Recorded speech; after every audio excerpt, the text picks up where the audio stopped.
Hello everyone, looks like we are live. Hello everyone, welcome back to my channel. Today I have a special guest, Michael Tellinger. I'm very, very grateful to be able to connect with Michael, who some of you on my channel are very familiar with, who is a scientist, author, researcher, explorer, activist, humanitarian, and you used to be politician as well, right, Michael, as I believe? Yeah, I hate to hear people calling me a politician. I certainly I was involved in politics, but I don't think I'll ever call myself a politician. All right, so today I connected with Michael, and I tell you why I reached out to you. The main reason is, well, there are a few reasons, but I don't know much about South Africa. It's definitely a place I would love to experience. I would love to visit and feel the energy. However, after the last visit that was in US, Ramaphosa, if I mispronounce, correct me please, the president is, I believe, of South Africa, this whole situation made me ask questions. And I said to myself, who I can really connect to and ask for the truth. What is really going on in South Africa? And I have more questions, not just about this, of course, about other topics, but is there really a lot of tension? Are people being killed and it's not a safe place? Can you tell, as much as you can tell us, how is the current situation in South Africa, Michael? You know, the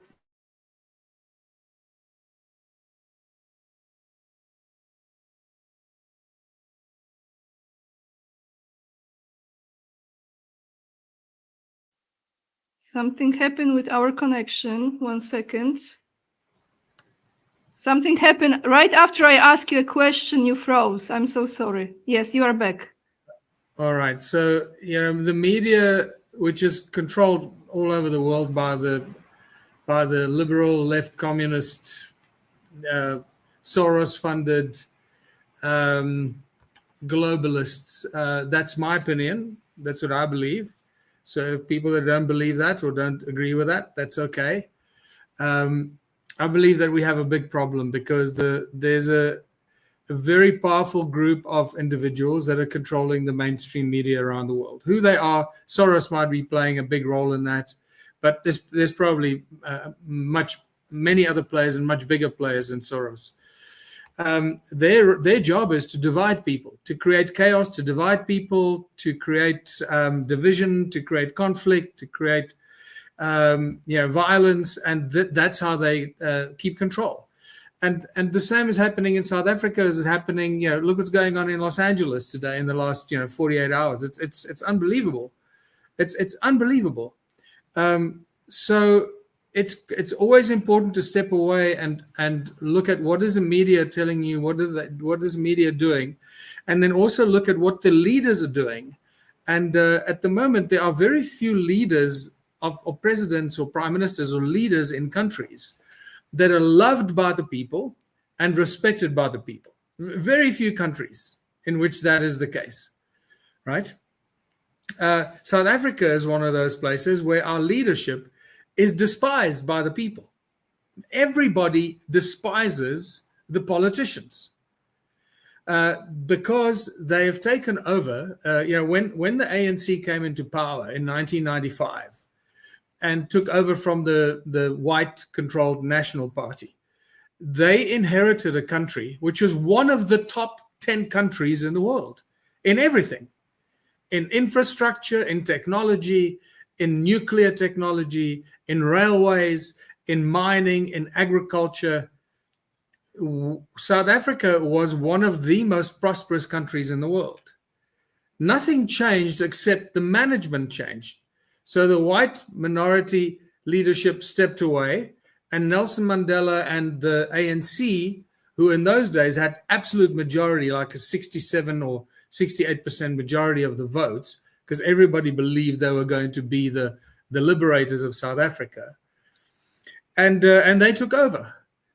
And the most common question today, 33 years or so after, or 30 years after they took over. The question is, what has the ANC developed and built in South Africa that was not already built under the apartheid regime? And the answer to that is very little. A few stadiums for the World Cup, a few things here and there. New mines have opened up, but that's not building something, it's giving away mining rights. But as far as building up infrastructure and making life better for most South Africans, that did not happen.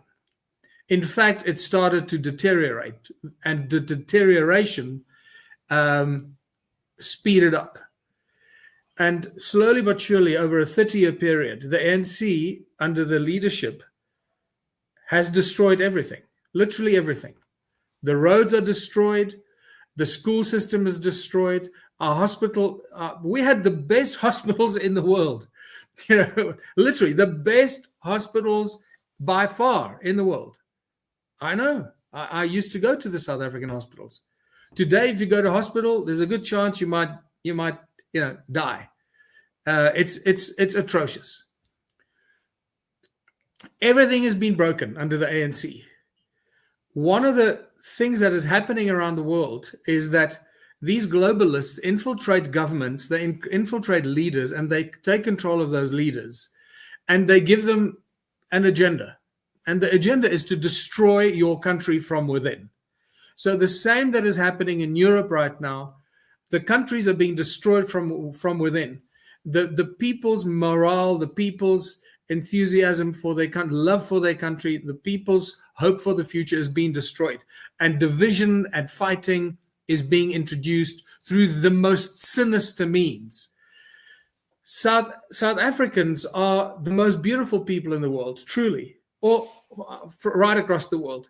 South Africans greet each other all the time. When you walk down the street, somebody walks past you, you greet them, whether they're a stranger or whether you know them or not. You greet everybody. It is just the thing we do. So there's no problem among the people. There is a problem in the government leadership. And some of the political parties, who are obviously funded by communist infiltrators, it's very obvious who they are from the colors that they wear, right? And the kind of things that they say is just incitement for violence. Now, there is absolutely no question that under apartheid, there was much less crime that there is under the ANC government. These are basic statistics. And there are obvious reasons for that, if you want to go look at that, because apartheid was a highly controlled environment. But now there's a lot of violence going on because it's created. And the situation has been created by the government puppets of the globalists that are driving this. It's a disgusting thing that's going on. There is definitely a targeted attack on the farmers. And I'm talking about white farmers specifically now. Targeting white farmers that live in isolation on the farms, and they have become soft targets for these communist infiltrators. It is a terrible situation, and there is no solution for it right now, other than the farmers forming their own security companies, their own protection, their own neighborhood watch, and arming themselves to the best of their ability, while our government is trying to take the guns away from the people. It is just, and this is what communists and Marxists do. They disarm the people so they can't protect themselves, and then they put the people under attack. So the South Africans of all races are beautiful people. Generally speaking, the people get on.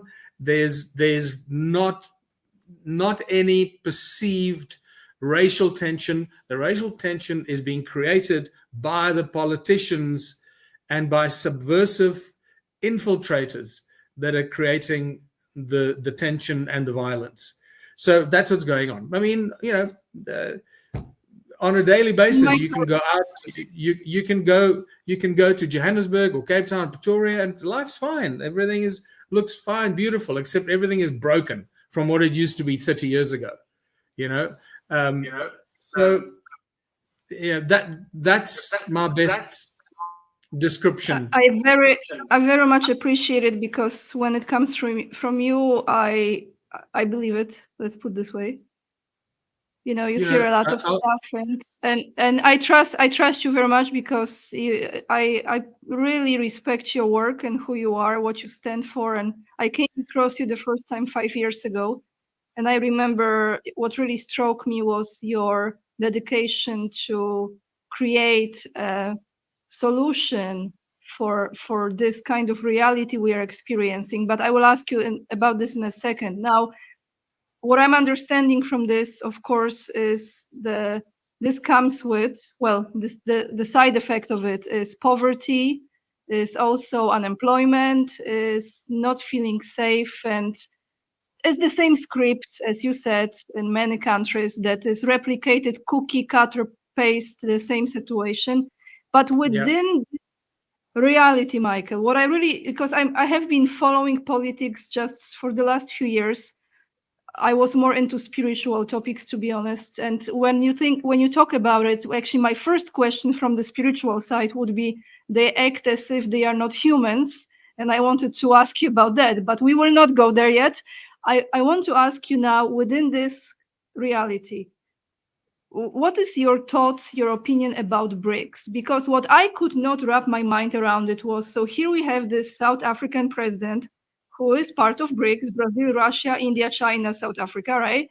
And there is this idea of those countries that will represent something better, right? So what is this about then? Tell me, how this makes sense? Yeah, it doesn't make any sense. It doesn't make any sense. And quite frankly, I don't know what the plans are for BRICS. I don't get too involved in it. I read a little bit just to stay on top of what's going on, but I haven't really looked into BRICS. And whatever it is, it just creates more division. It creates the dollar-driven industrial or international trade, and some other currency, BRICS currency-driven international trade. It's like I don't understand it. It makes no sense to me.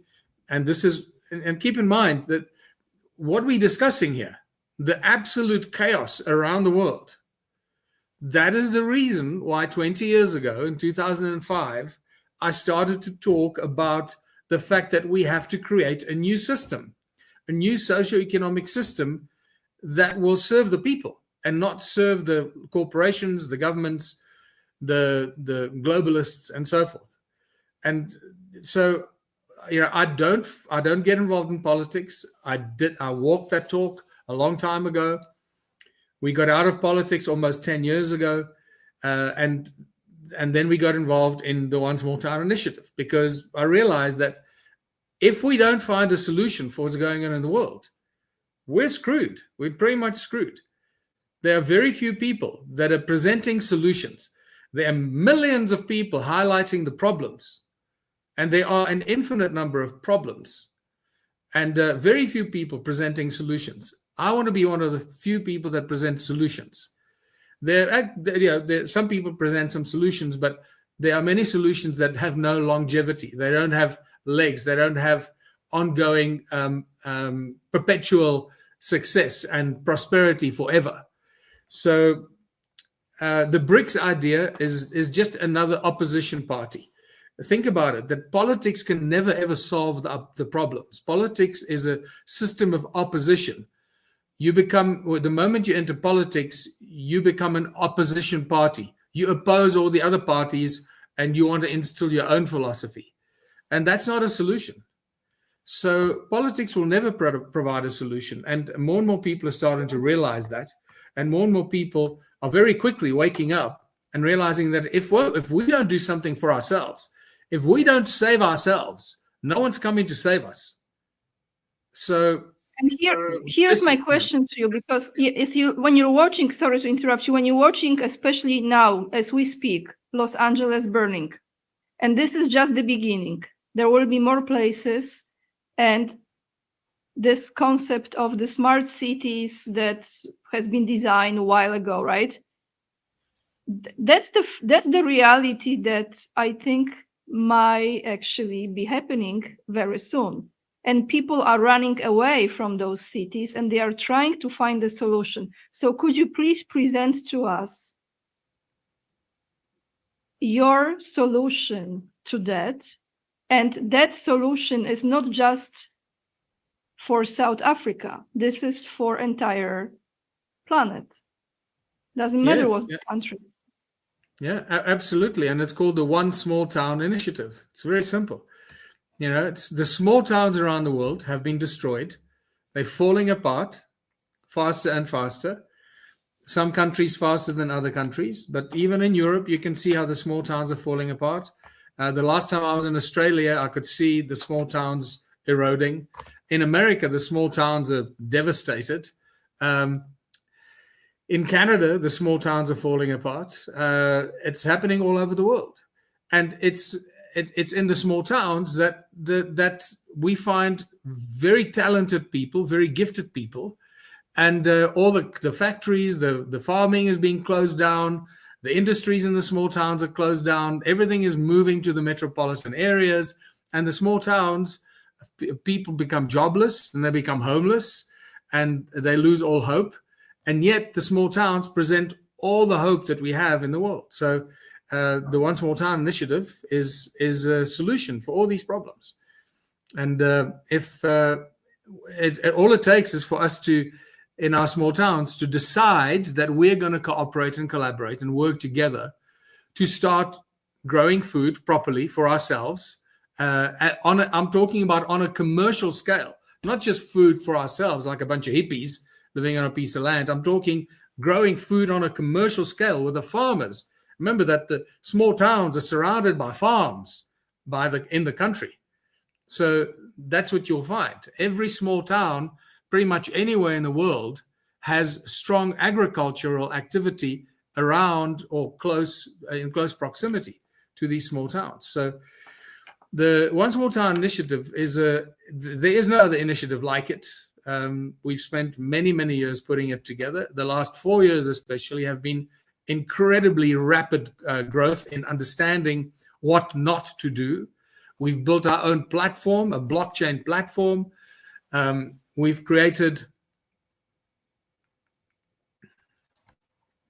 are you there, Ania? Yes. Right. It's okay. It was back. Yep, we're good. So we created our own blockchain platform for our members. We've created our own private membership reward system through the Infinity token. It's an NFT, a non-fungible token, so you can't lose it. Nobody can steal it. You can't lose your digital wallet like with Bitcoins. We have the most stable cryptocurrency, if you want to call it that, but it's a private membership NFT, non-fungible token that is created. It's an asset-backed token that's created by our members by contributing 3 hours towards their community, towards the well-being of their community, or towards the businesses in their community, and so forth. So we've created the platform and all the tools and mechanisms that will help the people in small towns launch the initiative, organize themselves, have a system through which they can manage everything from business planning to project management to accounting to accountability to reporting to reporting systems and so forth. So it's taken many, many years to get to the point where One Small Town is ready to explode anywhere in the world. Obviously, right now, it's in English, so we don't have enough money and enough people to translate the platform, the blockchain, everything into other languages. So we are focusing on English-speaking countries right now. But as soon as we have enough funding, which is coming, we'll be able to bring more people on board and start translating it into the other languages.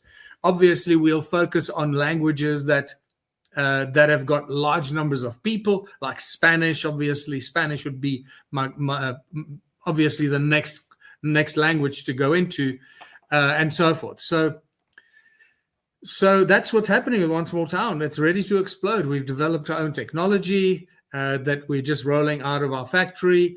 And this is going to become a major funding mechanism for the small towns around the world.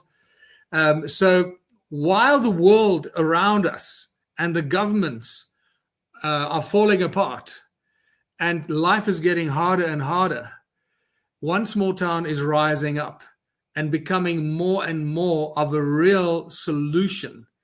And more people are discovering the One Small Town initiative and going, that's it. That's what I've been looking for all my life.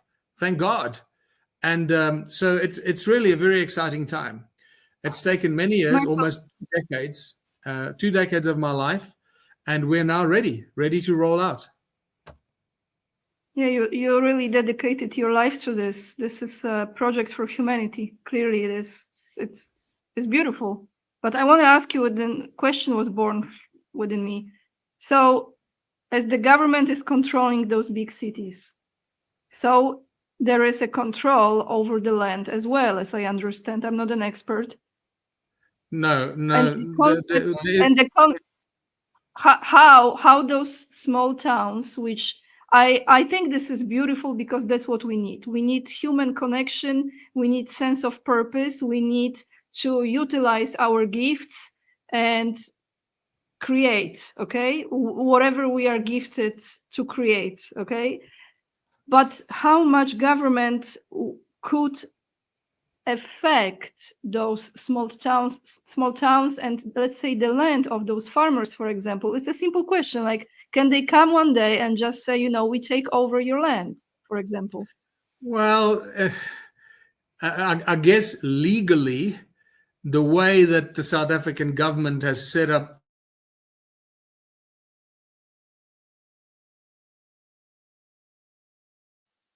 Oh, you froze again. The connection is on and off today. Oh, you're back, Michael. I'm sorry. It's okay. You're back. So legally, the South African government, because of the law that they've just passed, where they can take land without compensation, and look, I don't want to discuss this too deeply, because it's just too crazy and too stupid. We've just got to be smart enough to work around it and to work our way around it. So they could legally do it, but I don't think they're going to be doing that. Plus, there are many black farmers. There are thousands and thousands of black farmers in South Africa that are sitting with hundreds of thousands of hectares of land. Are you there? Yes. Yeah, it goes in and out, but you're back. Yes. Yeah, I'm sorry. This is the best internet I can get living out in the country. No, we're good. It's okay. I appreciate you joining me. So all good. So there are thousands and thousands of black farmers in the small towns of South Africa, and they don't know what to do. Most of the black farmers don't have enough skills, and this is not a racial statement. This is a statement because they're new to the agricultural business. They haven't got the experience that the white farmers have had for 150 years or 200 years or 300 years farming South Africa. So the black farmers are desperate to learn and partner up with somebody that'll help start to utilize their land. I know this because we have met with probably more than 200 or 300 black farmers in South Africa that are desperate to work with One Small Town. They want to make their land available. They want to grow things. They want to export stuff. They want to produce food and package food and distribute food. So there's no lack of land. Land is not a problem. The problem is managing the process, launching One Small Town in an organized way that it cannot be pushed over, that it cannot collapse, because we can't fail. We're in a very critical situation, and One Small Town needs to be the saving grace that gives people hope. And it becomes the saving grace because it's strong and it's well built, it's well structured, so that it cannot be infiltrated by instigators. It cannot be undermined by instigators and collapsed by instigators because it's controlled and managed by the people of their own community. And one person cannot collapse it, or even 10 people cannot collapse it. So we've spent a lot of time focusing on making the blockchain platform very, very strong, very robust, and providing all the specific tools that you need to organize community, first of all, organize memberships, know who your members are, hand out membership cards to your members, use the QR code technology. That's the easiest technology to know how many of your members are contributing time towards your projects, rewarding those members with the Infinity token, which is all automated, so that you receive your Infinity token in your digital wallet, setting up the community upliftment projects, setting up the profit-making businesses, and all of this is owned and managed by the people of the small town. So this has taken a long time, but it's also taken a long time to learn what not to do. Why have these intentional communities failed in the past? And they have all failed. Every single intentional community in the world that we've seen, including the kibbutzes in Israel, they've all failed in the end. Well, one small town can't fail because it's here for us now to put the power back in the hands of the people, put the power back in the hands of the people of small towns in every country, and make those towns profitable, very, very profitable with money, fiat currency money. So make those towns rich with the businesses and the profits that the people set up, that they own, not jobs that they get from companies investing in their town. It's the people of the small towns that start their own companies, their own businesses, whether it's agriculture or technology or clothing or engineering or healthcare, it doesn't matter. There are an infinite number of industries. And you can imagine if there are 1,000 small towns in Poland earning $100 million a year. Where does the power lie? Where does the power lie? It goes straight back into the hands of the people in the small towns. So without fighting anybody, without fighting with the government, without fighting the system, we use the tools of enslavement as tools of liberation, and slowly but surely built up the small towns through cooperation and collaboration so they become rich and powerful, and that power remains in those small towns.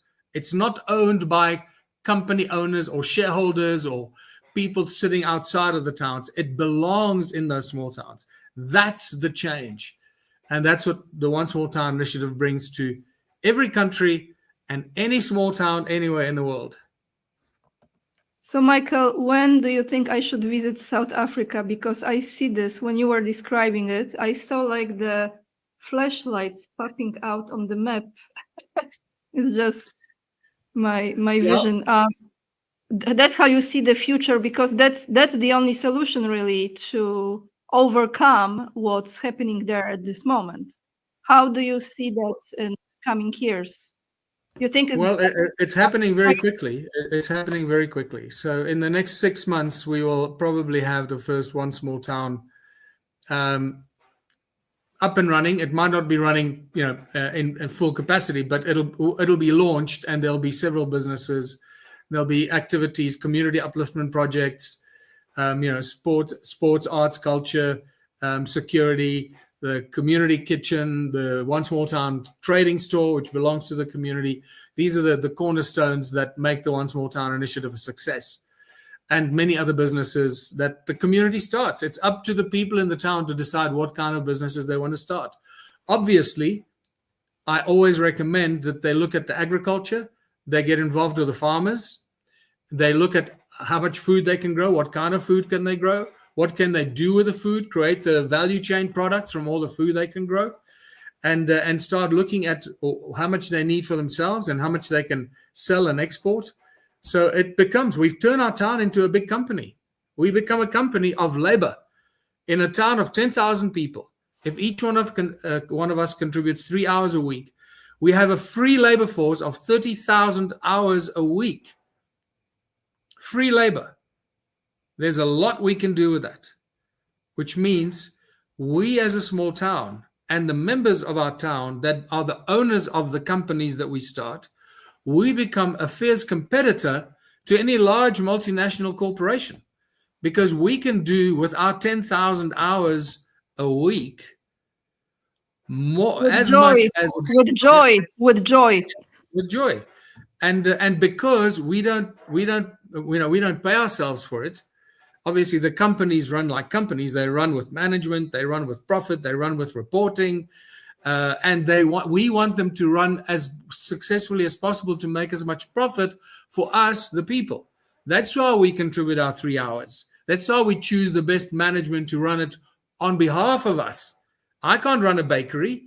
I'm going to get the best baker to run a bakery, right? So and it's starting to happen. Just in the last. That's how every country should be run like this, just on a bigger scale, pretty much. Well, but it has been corrupted, manipulated. Yeah, it's been taken over by some evil demonic forces or twisted energies. Can I ask you one more question? Because I promised you half an hour and I don't want to take too much of your time, Michael. And thank you so much, James, for your donation, by the way. I want to ask you this. You've talked many times in your presentations, you've written numbers of books. So let me ask you straight at this point. Because when you watch those, I call it people, but I don't think they are people, or there is a vessel, a human vessel that has been taken over by some other energy, I put this way. When you watch this taking place right now, this is my perception. I don't think everyone we see, well, besides the CGI aspect, I'm talking everyone you see, even in the flesh, it's actually a human, or it's a human flesh that does not have a soul or has something else within it. Yeah, in the computer game industry, they're called NPCs, non-player characters, right? Thank you so much. Exactly. How much of that still has any saying on this planet at this point? It's difficult to say. You know, the world is so screwed up, and it's clearly controlled by some very dark, demonic forces. Otherwise, we wouldn't be having this conversation. We'd be living a beautiful life. So, and these demonic forces that have infiltrated human bodies, some people, they might not be of human origin. They might be some strange-looking aliens. Who knows? Reptilians, as David Icke has been talking about. Who knows who's really behind the evil and the torture and the war and the conflict? Because it's not part of my reality. I don't want anybody to suffer. I don't want anybody to suffer, anybody to be hurt, anybody to be sad or angry about anything. I want everybody in the world to have a beautiful life and wake up every morning knowing that everything is taken care of because of the community that you live in, because we take care of ourselves and every other community takes care of themselves, and we take care of each other. We support each other's communities, and we create. Creation is the only way forward. Anything that goes against creation, creating businesses and inventing and baking cakes and growing food and taking care of our communities, that's all part of the creative spirit that is deep inside of our souls, but deep inside of our hearts. We resonate with that creative spirit all the time. So I believe that most of us, not all of us, but most people in the world are burning to use their God-given talents to use their creative skills and abilities to use. And when we use those abilities and those skills that we are born with, that gives us a sense of achievement. That gives us a sense of comfort. It makes us feel respected and makes us feel appreciated and makes us feel heard and honored.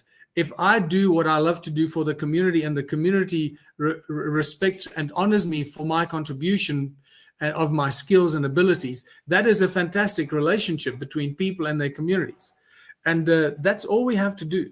But to get there, we have to first go through a bit of a gauntlet. It's going to be a bit of a baptism by fire, because the people have been destroyed. People around the world have lost hope. People are desperate, and that desperation causes people to do stupid things and make the wrong decisions. When you're under stress, when you're stressed and you're depressed, you don't make good decisions. So we hope with the One Small Town initiative and bringing joy and hope to people's lives, it'll help them start making better decisions about how to leave the global control behind and join the small community somewhere. Are